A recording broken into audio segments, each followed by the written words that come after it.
करता हूँ अपने चैनल पे। आपके घर में अगर माँ, बहन, बेटी, बुआ जी किसी का भी हार्मोनल डिसबैलेंस है, चिड़चिड़ापन आ गया है उनमें, या HDL LDL लेवल बढ़ गया है या घट गया है, या PCOD की प्रॉब्लम है उन्हें,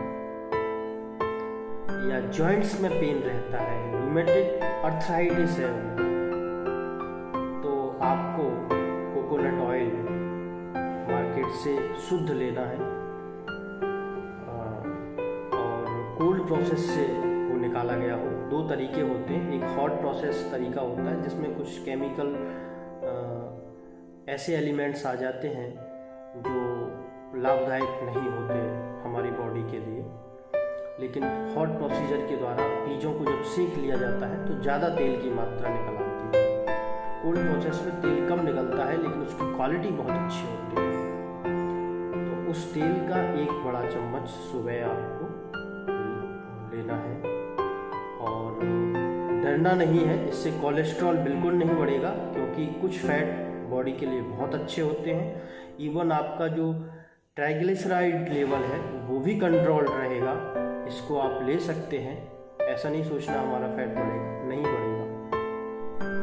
और जो जॉइंट्स हैं हमारे, उनमें जो दर्द रहता है उससे भी आपको निजात मिल जाएगी। ये अद्भुत प्रयोग है, अगर प्रॉब्लम है तो इसको कीजिए। दूसरी बात मैं ये कहना चाह रहा था कि अभी सर्दियाँ आ गई हैं, तो सर्दियों में आप तिल के तेल का प्रयोग कीजिए। देखो, मेरी अपनी कोई फार्मेसी नहीं है और ना ही मेरा किसी से कोई कनेक्शन है। आप किसी भी कंपनी का लें, मुझे इससे कोई मतलब नहीं, आपको लाभ होना चाहिए। संसार में सभी सुखी रहें, सर्वे भवन्तु सुखिनः, सर्वे सन्तु निरामया, सर्वे भद्राणि पश्यन्तु। कोई दुखी ना रहे, ऐसी मेरी भावना है, इसलिए मैं बता रहा हूँ। तो आप आयुर्वेद शास्त्र में भी ऐसा लिखा हुआ है, उन्हीं चीज़ों को मैं बता रहा हूँ, कोई अपनी तरफ से नहीं बता रहा हूँ। स्पष्ट बात है, मैं तो सनातन धर्म के जो ग्रंथ हैं, जो शास्त्र हैं, जो हमारे पुरखों ने हमको बताया है, जो पूर्वजों ने हमको बताया, उसी ज्ञान को मैं आपके साथ साझा कर रहा हूँ। यहाँ मुझे 1 पैसे का किसी से कोई लाभ नहीं है। कोई चाहे तो क्लेम भी कर सकता है, मैं एकदम स्पष्ट हूँ। I am ready to face all those problems. अगर आती हैं जीवन में तो सहर्ष लेने को स्वीकार हूँ, क्योंकि मेरे मन में कोई कचोट नहीं है। कोई चाहे तो आयुर्वेद शास्त्र का भी अध्ययन करके जान सकता है। तो वो तिल के तेल में सब्जी बनाएं, और तिल का तेल खाने के लिए सर्दियों में अमृत है। आप कि अगर सिर में दर्द है या कफ जमा हुआ है तो तिल के तेल की मालिश अत्यंत लाभकारी होती है। और अगर आंखों में आपकी जाला आ गया है, यानी स्पष्ट दिखाई नहीं देता है, नेत्र ज्योति कम हो गई है, तो सरसों का तेल जो हमारे घर में ही होता है उससे तलवों की मालिश कर लेनी चाहिए। या आपको जब ज़्यादा थकान हो जाए, मन टेंशन में थोड़ा हो जाए काम के कारण, वर्कलोड के कारण, तब भी हम तेल की रात्रि में अगर तलवों की मालिश कर लें तो अत्यंत लाभकारी होता है।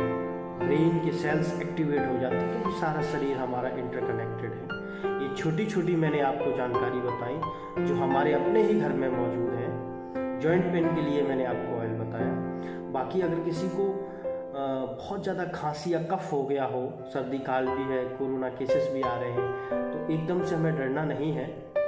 कोरोना हो तो अलग बात है, उसका तो ट्रीटमेंट है, प्रोसीजर है, और अभी तक कोई वैक्सीन उपलब्ध नहीं है। तो मैं ये नहीं कह रहा कि आपका कोरोना भाग जाएगा। मैं जो सही है वो कह रहा हूँ कि सामान्य कोल्ड की मैं बात कर रहा हूँ। समझ रहे हो मेरी बात? सामान्य कोल्ड में क्या करना है उसकी मैं बात कर रहा हूँ। कोई ये ना कहे कि मैं कोरोना की दवा बता रहा हूँ, ऐसा कुछ मैं नहीं कर रहा हूँ।